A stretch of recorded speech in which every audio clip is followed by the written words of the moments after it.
एक गुरु का एक नया शिष्य गुरु के पास आया और बोला, गुरुदेव मैंने देखा है पहले लोग आपस में बहुत प्रेम करते हैं, फिर उनके बीच धीरे धीरे मतभेद होने लगते हैं, मतभेद झगड़ों में बदल जाते हैं और वे एक दूसरे को भला बुरा कहने लगते हैं, फिर रिश्ता टूट जाता है और प्रेम नफरत में बदल जाता है। गुरुदेव आखिर ऐसा क्यों होता है कि जहाँ प्रेम था अब उसकी जगह नफरत ने ले ली।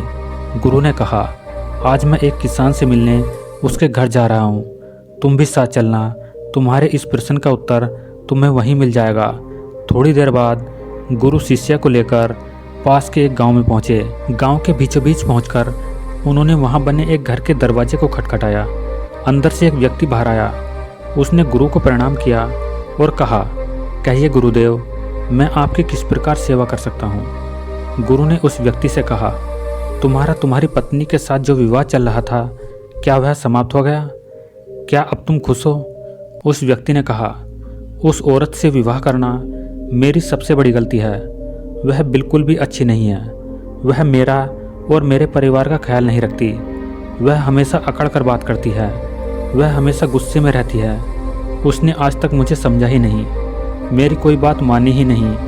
वह बिल्कुल भी अच्छी नहीं है। ईश्वर ने मेरे भाग्य में न जाने कैसी पत्नी लिख दी। अब वह मुझे छोड़कर मायके चली गई है और अब तो मैं भी यही चाहता हूँ कि वो वहीं रहे और कभी भी मेरे जीवन में वापस ना आए। गुरु ने अपनी शिष्य से कहा, देखा तुमने, यही मनुष्य का स्वभाव है। हर मनुष्य के अंदर अच्छाई और बुराई दोनों होती है, लेकिन मनुष्य सिर्फ बुराई को ही याद रखता है, अच्छाई को नहीं। और जब वह किसी की बुराई करने पर आता है तो शुरू से लेकर अंत तक सिर्फ बुरा ही देखता है, बुरा ही बोलता है। और जब वह सब कुछ अपने मन में बुरा ही बैठा लेता है तब वह यह आशा करता है कि उसके जीवन में सब अच्छा हो। बुराई से जीवन में अच्छाई कैसे आ सकती है? जीवन में अच्छाई लाने के लिए, सुख और शांति लाने के लिए हमें अच्छाई को तो देखना ही होगा। लेकिन यह काम कोई नहीं करता, क्योंकि ऐसा करने से मनुष्य के अहंकार को चोट पहुंचती है और वह अपने अहंकार के सिंहासन से गिरना नहीं चाहता। गुरु के मुख से ये सब बातें सुनकर उस व्यक्ति ने कहा, गुरुदेव आप यह क्या कह रहे हैं? अगर कोई बुरा है तो उसमें बुराई ही दिखेगी। मेरी पत्नी बुरी है तो मैं उसमें बुराई ही देखूंगा। उसने आज तक ऐसा कोई काम नहीं किया जिससे मैं प्रसन्न हो सकूं। गुरु ने कहा, क्या आज तक तुमने ऐसा कोई कार्य किया जिससे तुम्हारी पत्नी खुश हो सके? उस व्यक्ति ने कहा, उसने कभी ऐसा मौका दिया ही नहीं गुरुदेव कि मैं उसके लिए कुछ कर सकूं।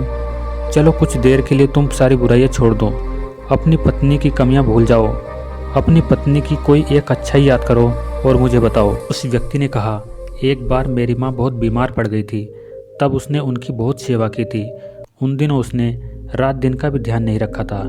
गुरु ने कहा, क्या इसके अलावा तुम्हें अपनी पत्नी की कोई और अच्छाई याद आ रही है? उस व्यक्ति ने कहा, हाँ, वह हमेशा घर में सबसे पहले उठती थी। वह मेरे और मेरे माता पिता के खाने का बहुत ध्यान रखती थी। एक बार जब मैं बहुत बीमार पड़ गया था तब वह रात भर जाग जाग कर मुझे दवाइयाँ दिया करती थी।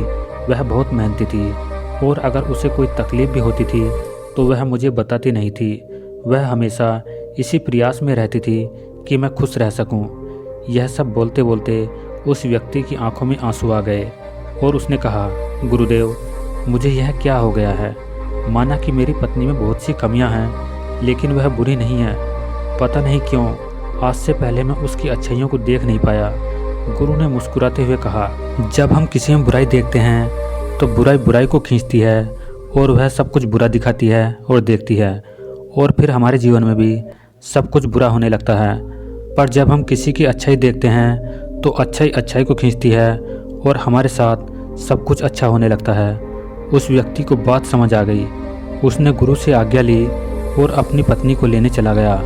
गुरु ने शिष्य से कहा, क्या तुम समझे कि रिश्ते क्यों टूट जाते हैं? प्रेम नफरत में क्यों बदल जाता है? जब मन में नफरत हो उसमें प्रेम नहीं रह सकता, और जहाँ प्रेम हो वहाँ नफरत नहीं रह सकती। हम अपने मन में प्रेम रखना चाहते हैं या नफरत, यह हम पर ही निर्भर करता है। शिष्य ने कहा, गुरुदेव मैं आपकी बात बहुत अच्छे से समझ गया हूँ। मेरा एक प्रश्न है, क्या आप मेरे इस प्रश्न का भी उत्तर देंगे? गुरु ने कहा, अवश्य, तुम बेझिझक अपना प्रश्न पूछ सकते हो। गुरुदेव इस दुनिया में सबसे मुश्किल कार्य क्या है? गुरु ने कहा, इस दुनिया का सबसे मुश्किल कार्य है एकांतवास में रहना। शिष्य ने कहा, इसमें मुश्किल जैसा क्या है? एकांत में तो कोई भी रह सकता है। यह सुन गुरु मुस्कुराए और बोले, अगर यह कार्य तुम्हें इतना आसान लगता है, क्या तुम 30 दिनों के लिए एकांतवास में रह सकते हो? तुम्हें 30 दिनों के लिए कहीं नहीं जाना, एक गुफा में रहना है। तुम बाहर किसी भी व्यक्ति से संपर्क नहीं करोगे, ना ही गुफा के अंदर किसी भी कार्य में व्यस्त रहोगे, सिर्फ शांत और मौन रहोगे। क्या तुम यह कर सकोगे? शिष्य ने कहा, लेकिन गुरुदेव, एकांतवास में रहकर क्या होगा? इससे क्या मिलेगा? गुरु ने कहा, जो मिलेगा वह तो तुम्हें पता चल ही जाएगा, लेकिन प्रश्न यह है, क्या तुम इतना आसान कार्य कर पाओगे? शिष्य तैयार हो गया। गुरु अपने शिष्य को एक गुफा के अंदर ले गए और वहाँ उन्होंने उसके 30 दिनों के लिए खाने पीने का इंतजाम कर दिया और कहा, गुफा का द्वार खुला है, जब तुम्हें लगे तुमसे यह नहीं हो रहा तो तुम बाहर आ सकते हो। शिष्य गुफा के अंदर प्रवेश कर गया। पहले दिन उसने बड़ी आसानी से अपना दिन व्यतीत किया। दूसरे दिन उसे अजीब सा महसूस होने लगा। उसका मन बार बार बाहर की ओर भाग रहा था। उसे घुटन महसूस हो रही थी। वह इधर उधर टहलने लगा, घबराने लगा, लेकिन जैसे तैसे करके उसने दूसरा दिन भी काट लिया। पर तीसरे दिन वह बहुत परेशान हो गया। उसके मन में विचार आने लगे कि वह यह क्या बेकार का काम कर रहा है। बाहर पता नहीं क्या क्या हो रहा होगा और वह यहाँ गुफा के अंदर बैठा है। वह तीसरे दिन ही गुफा से बाहर आ गया और गुरु के पास पहुंचा। शिष्य को देखते ही गुरु मुस्कुराए और बोले, मैं तुम्हारा ही इंतजार कर रहा था। 30 दिन एकांत में रहने की बात हुई थी, तुम तो 3 दिन में ही बाहर आ गए। शिष्य ने कहा, पता नहीं गुरुदेव, मैं अंदर से बहुत अधिक बेचैन हो रहा था। बस बार बार बाहर जाने का मन कर रहा था। इन 3 दिनों में एकांत भी नहीं साध पाया। मन में बहुत सारे विचार, भावनाएं, कल्पनाएं और बहुत कुछ चल रहा था। कोई मुझे ज़बरदस्ती बाहर की ओर खींच रहा था। गुरु ने कहा, वह कोई और नहीं, तुम्हारा मन था। मन को एकांत पसंद ही नहीं है। वह हमेशा किसी और को ढूंढता रहता है, लेकिन जब उसे कोई दूसरा नहीं मिलता, कोई दूसरा दिखाई नहीं देता, तो वह बेचैन हो जाता है, क्योंकि उसका वजूद दूसरों से ही है। अगर दूसरे नहीं होंगे तो मन की शक्ति खत्म हो जाएगी और वह तुम पर से अपना नियंत्रण खोने लगेगा। इसलिए वह जल्द से जल्द तुम्हें बाहर की ओर ले जाना चाहता था और तुम बाहर आ गए। शिष्य ने कहा, गुरुदेव, आप बिल्कुल ठीक कह रहे थे कि एकांतवास करना दुनिया का एक सबसे मुश्किल कार्य है। गुरु ने कहा, तुमने यह नहीं पूछा इस दुनिया का सबसे आसान कार्य क्या है? शिष्य ने कहा, गुरुदेव, मेरे मन में यह प्रश्न भी था, लेकिन मैं पूछ नहीं पाया।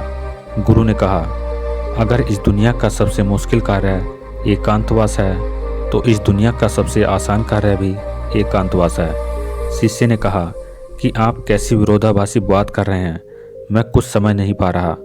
गुरु ने कहा, एकांतवास हमारा स्वभाव है, बस हम अपने स्वभाव से दूर हो गए हैं और मन के बनाए इस जाल में फंसकर हम हमेशा किसी और को ही ढूंढते रहते हैं और अपने एकांत को खो बैठते हैं। एकांत को साधना नहीं पड़ता, बल्कि वही हमारा स्वभाव है। शिष्य ने कहा, अगर एकांत हमारा स्वभाव है और यह इतना आसान है, तो मैं क्यों 3 दिन में ही उस गुफा से बाहर आ गया?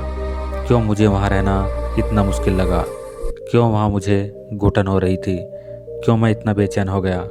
गुरु ने कहा, जब तक एकांत तुम्हारे अंदर से उत्पन्न नहीं होगा, तब तक चाहे तुम्हें गुफा के अंदर बंद करके ही क्यों न रखा जाए, तुम एकांत में नहीं रहोगे। वहाँ भी तुम अपने आसपास भीड़ इकट्ठी कर लोगे। वह भीड़ तुम्हारे मन के अंदर होगी। इसके बाद गुरु शिष्य को एक नदी के पास ले गए और कहा, इस नदी पर बांध बांधना हो तो तुम्हें कितना समय लगेगा? क्या तुम उसे आज के आज बांध सकते हो? शिष्य ने कहा, नहीं गुरुदेव, भला एक दिन में यह कैसे संभव होगा? 2 दिन, 3 दिन, 4 दिन में भी संभव नहीं होगा। इसमें तो बहुत समय लगेगा। पहले योजना बनानी होगी, फिर धीरे धीरे बांध की तैयारी करनी होगी। आने वाली हर समस्या को देखा जाएगा और उससे निपटा जाएगा और धीरे धीरे समय के साथ बांध बनकर तैयार होगा। गुरु ने कहा, ठीक कहा तुमने, और बिल्कुल इसी तरह मन की नदी पर धीरे धीरे बांध बांधा जाता है। 1, 2, 3 या 4 दिन में नहीं, धीरे धीरे समय लगाकर यह किया जाता है। शिष्य ने कहा, गुरुदेव, आप जो मुझे समझाना चाह रहे हैं वह मैं अच्छे से समझ गया हूँ। मैं भी धीरे धीरे अपने मन की नदी पर बांध बांधने की तैयारी करूंगा। उस दिन से शिष्य ने अपनी साधना पर ध्यान देना शुरू कर दिया। वह धीरे धीरे मन के विरुद्ध खड़ा होने लगा। उसने छोटे छोटे संकल्प लेने शुरू किए। उसने बहुत सारे संकल्पों को पूरा किया और बहुत सारे संकल्प उसके अधूरे रह गए, जो बीच में ही टूट गए थे। हर बार वह और अधिक मजबूत होता चला गया। हर संकल्प पूरा होने के साथ उसका खुद पर नियंत्रण बढ़ता चला गया। समय के साथ उसके छोटे छोटे संकल्प बड़े संकल्प में बदलने लगे। फिर एक दिन उसने संकल्प लिया और वह उस गुफा के अंदर चला गया। 30 दिन तक वह उस गुफा से बाहर नहीं आया। जब 30 दिन बीत गए तो गुरु को अपने शिष्य की चिंता हुई और वह उसे देखने गुफा के अंदर चले गए। उन्होंने देखा उनका शिष्य ध्यान में एक जगह पर बैठा हुआ था। गुरु को देखते ही शिष्य खड़ा हो गया और उन्हें प्रणाम कर उनसे कहा, गुरुदेव, आप बिल्कुल सत्य कह रहे थे। एकांतवास करना बहुत ही आसान कार्य है। एकांतवासी हमारा स्वभाव है और यही हमारी प्रकृति। इसके लिए कुछ भी करना नहीं होता, यह तो बस हमें दिखाई नहीं देता। इसके बाद शिष्य और गुरु दोनों बाहर आ गए। अब आप सोच रहे होंगे इस एकांतवास की कहानी का क्या मतलब है। वास्तव में एकांत वह चीज़ है जो हमें सत्य दिखाता है, शांति दिखाता है। हम सब अपने जीवन में बहुत छोटी छोटी चीज़ों में उलझे रहते हैं, जो असल में इतनी मामूली हैं कि उनके होने और न होने से कोई फर्क नहीं पड़ता, पर हमने उनको इतना बड़ा बना लिया है कि वह हमारे जीवन में बहुत मायने रखती हैं और हमारा जीवन उनके चारों ओर घूमता रहता है और हम वहीं भटकते रहते हैं। इस दुनिया में कोई भी नहीं बचा, चाहे कोई कितना ही बड़ा इंसान क्यों ना हो, कितनी भी अकड़ के साथ क्यों ना खड़ा हो, सब मिट्टी में मिल गए हैं। राजा हो, भिखारी हो, शक्तिशाली हो या कमज़ोर साधु या सन्यासी, किसी की अकड़ बाकी नहीं रही। जिन छोटी छोटी चीज़ों के लिए आज हम इतना लड़ते झगड़ते रहते हैं, क्या करोगे इन सब चीज़ों का? कुछ पल ही लगते हैं शरीर को मिट्टी बनने में और हम ऐसे लड़ रहे हैं जैसे कि हम हमेशा यहीं रहने वाले हैं। कुछ समय मिला है, बहुत कीमती है, उपयोग कर लो, कुछ सीख लो, कुछ जान लो। सब कुछ जानते हुए भी कुछ नहीं जानते, बस यही हमारी विडंबना है और यही हमारी बेहोशी, और इसी से बाहर निकलने का नाम जागरण है। जागृति है, होश है, बुद्धित्व है।